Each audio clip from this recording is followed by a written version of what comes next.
Welcome to the Defining Moments Black Man series of the Authentic Joe Show. It is my privilege and pleasure to welcome today's guest, Mr. Michael Wotorson. How are you today? I'm very well, thank you. Good. Thank you for being here today. Can you tell us a little about yourself, your occupation, and your background? Certainly. So I am originally from Monrovia, Liberia, married, four children.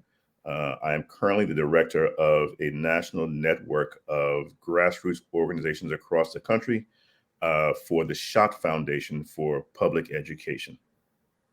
Okay, that sounds interesting.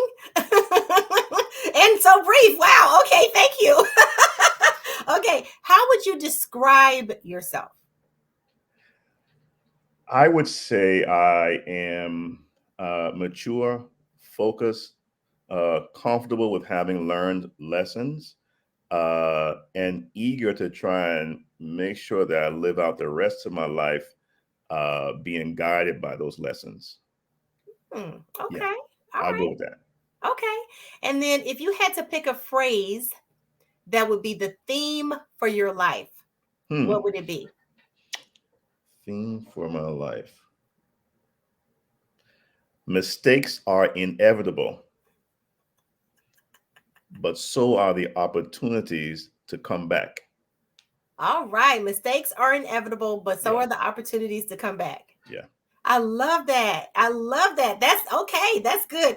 I like that because a lot of times, pride gets in our way and yeah. we mess up and we don't just say, can I just have a do-over? I've learned that in my own maturity. I don't always remember it when it counts, but I try real hard. Can Yeah. we just have a do-over? And sometimes that goes a really long way. And sometimes you can't undo certain things, but at least if you're trying willing to try, it can make a difference. So thank you for that, Well, Mike.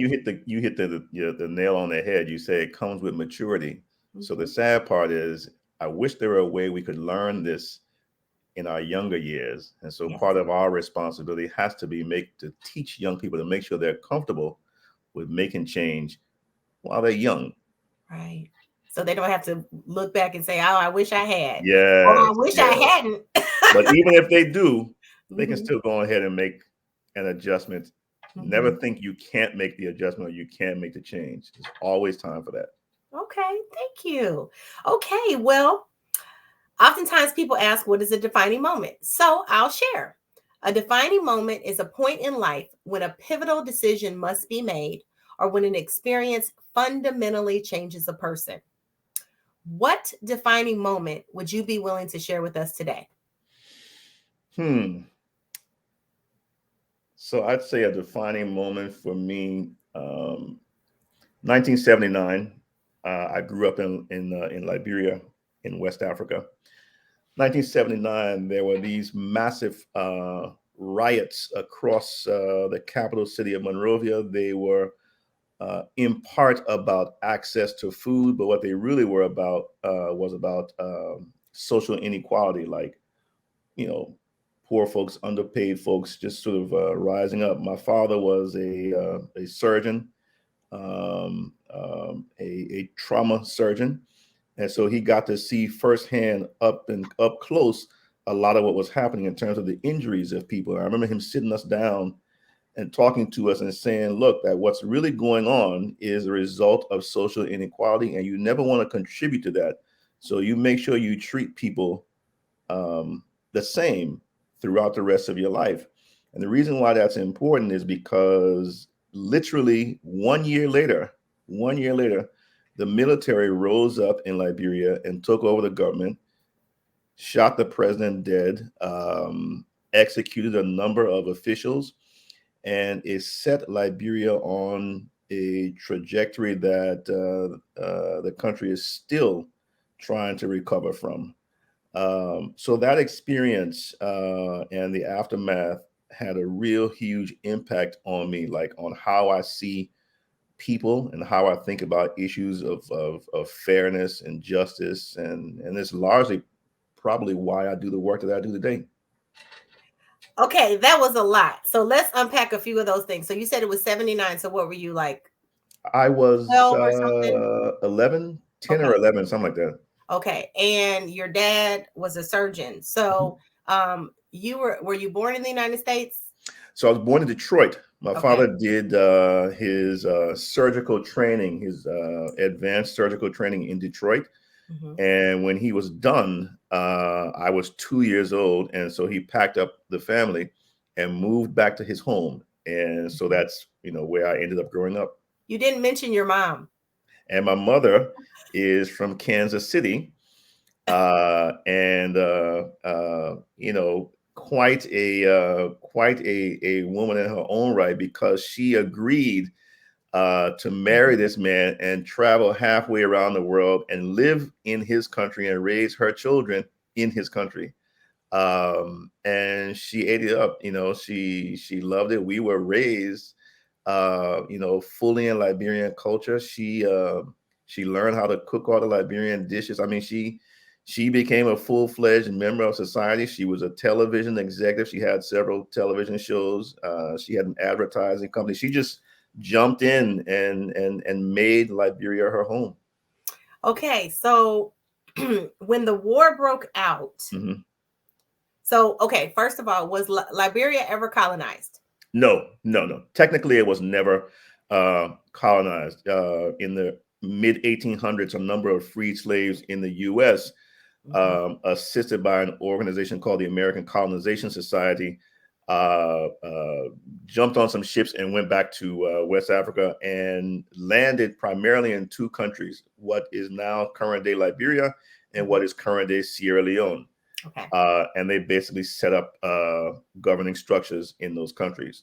The Hmm. problem with both situations, worse so in Liberia, is that those freed slaves very much practice the same kind of discrimination and exclusion that they learned largely in the antebellum South. So when I talk about those riots in 1979 Hmm. and the military takeover in 1980, that was really the result of poor Native people fed up with being excluded, and deciding to rise up and take over the government. Gotcha. So it was blacks against blacks, but the native, Yes, you said native people. Is that how you phrased it? Native. Yeah, it was Yeah. largely a class struggle. Yes, that's what I was wondering. Yeah, Okay. yeah. Okay. All right. And so when this happened, did you all stay for a while longer, or did your dad plan to leave so that you weren't there during, what happened in terms of how did your life change as a result? You mentioned how you saw things change, Yeah. but how did your actual life change as a result of the war? And when did you leave? So when the military took over in 1980, Mhm. we left the country briefly. Part of the reason why we left the country, my father is native and fluent speaker of his native tribal dialect. But part of what was going on is that members of the ruling military council and just rank and file military soldiers at the time were stopping people on the streets randomly and requiring them to show evidence that they were native by virtue of whether or not they could actually speak their tribal dialect. And if they could not, they were summarily shot. Okay. And so we left the country briefly, but we came back after about, I think, 8 or 9 months or 10 months or so, when things had begun to calm down. And my younger sister and I were, re-enrolled in schools, and life went on. My older brother stayed in the U.S. because he was headed to the 10th or 11th grade, Hmm. and my parents knew it was time for him to start thinking about college. Hmm. Okay. And so, how was life any different for you once the Not soldiers? really. Okay. Not really. Like I said, things had calmed down. I think Liberians were quickly becoming used to the social changes that Mhm. the coup had ushered in. Mhm. The only thing that changed was that the military government very quickly became very comfortable with their newfound access to wealth and privilege, Mm, and they lost their minds. mm. They began stealing and pillaging and summarily killing with reckless abandon. They in effect, in very short order, became ruthless dictators. Um, So, but it didn't terribly change my life because I was a kid. I was a Mhm. high school kid, and I was doing the things that high school kids did. I was having fun. I was, playing basketball. I Mhm. was dating. I was running around. I was having fun. Mhm. Um, I left Liberia in 1986 after having finished high school in '85. And by 1989, a massive civil war broke out in Liberia that killed close to 250,000 people. So had I stayed, Mhm. I almost certainly would have gotten caught up in that carnage because the killing was truly indiscriminate and random. Hmm. Okay. Wow. Thank you for that history lesson as well. Sure, sure. So let's talk about power or perceived power. Okay, okay. So, based on what you saw, Yeah. what are three lessons you've learned about power or the perception of power? Like you said, they lost their minds, and Yeah. then. I like the fact that you said the perception of power Mhm. because it is a perception. It's not real. That's Mhm. number one. It's not real. Number two, it's temporary. And number three, remember number two. There you go. Too many people, too many people think their powerful stations in life are God-given or divinely ordained and will last forever. Mhm. And because they think that way, they become very quickly comfortable with ignoring and subjugating other people and other people's wishes and aspirations. And they just go through life as if God created them to lord over other people. And they forget, number two, that this stuff is temporary. Yes. And when it all changes, because eventually it will, Mhm. you fall. And Mhm. there's a song that a line from a song, I can't remember the name of the song, but it talks about the fact that the higher you go, the harder you fall, something Mhm. to that Yes. effect. And that's exactly what happened with happens in life. The sad part is, human beings, we're hard headed. Mhm. It's very difficult for us to learn the importance of those kinds of lessons. Mhm. But when we do, I think that is how and when we can make power permanent. Because at the end of the Mhm. day, if the power that you are trying to wield is ultimately in the service of other people, it will Mhm. last forever. Mhm. Because if you're doing good by people, by other people, Mhm. they will always love, respect, and honor you, and you will, in fact, live on. So that power stays with you. But if you're just trying to feed yourself and take care of your own belly, I promise you, you will fall because you will make Mhm. mistakes, you will cut corners, you will subjugate people, you will step on people, and you will do all sorts of things just to preserve your own belly. Mhm. That's the problem with power. Yes. Very good. Thank you so much. Okay, so you said, okay, I didn't write it down. I'm trying not to write when I'm doing the interviews about your the theme for your life, Yes. What making did I say? making the mistakes and coming back and fixing Yes. things. Okay, so I will skip forward to say that we met at the University of Missouri Columbia. We both went to college together in Columbia, Missouri, and I bet some of those mistakes might have been at school or Of later, course. right? So if you were to speak to especially a younger man or maybe your younger self even, Hmm. back in those college days and those formative days when you have these decisions to make, these life-changing decisions, and you don't Yeah. even have a clue that you're making them, Yeah. what would you say to yourself or someone else, a few words of advice or some wisdom that you could share, or something you wish you did differently even? Sure. One, I would say slow down. Mhm. Take your time, slow down. There's no reason to rush. This irrational fear of missing out, FOMO, Mhm. is really a fake thing. So slow down, take Okay. your time, relax, smell the color purple. It's not going nowhere.